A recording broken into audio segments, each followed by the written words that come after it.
Ça fait 2 ans que j'enquête sur l'un des plus grands scandales écologiques de notre siècle, la pollution au PFAS. Rien ne me prédestinait à m'intéresser à cette famille de molécules chimiques, d'autant que j'étais pas très bon en chimie au lycée. Mais si je m'y suis autant intéressé, c'est parce que j'habite à Lyon. En 2022, les habitants de la banlieue sud de Lyon découvraient que leur environnement est hautement contaminé au PFAS. Les mois suivants, ils apprenaient que leurs jardins, leurs légumes, leurs œufs du poulailler, leur eau potable sont aussi touchés. Le problème, c'est que les PFAS sont toxiques pour l'humain. On a retrouvé ces molécules jusque dans le sang de riverains des usines à l'origine de la pollution. En 2024, la proposition de loi d'un député écologiste a mis un coup de projecteur sur le sujet en France. On s'est rendu compte que les PFAS sont partout dans nos objets du quotidien. Maquillage, vêtements imperméables, emballage alimentaire, papier toilette recyclé. Et que la pollution ne concerne pas que Lyon.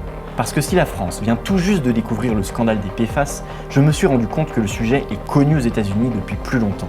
Résultat, dans certaines parties des États-Unis, on en est déjà à dépolluer, quand en France, on en est tout juste à comprendre d'où vient le problème. Alors j'ai décidé de traverser l'Atlantique pour tenter de comprendre comment les Américains ont géré ce scandale. Comment s'en sortent-ils? Les industriels pollueurs ont-ils été condamnés? Les riverains des usines ont-ils dû batailler? Dans une série de 4 vidéos, je vous emmène dans le monde merveilleux des PFAS aux États-Unis. You need to stop brushing your teeth. The milk tested and it came back positive. They've been drinking water for decades. And they didn't think anything of the chemicals that they were working with. We had to exterminate 110, 120 animals.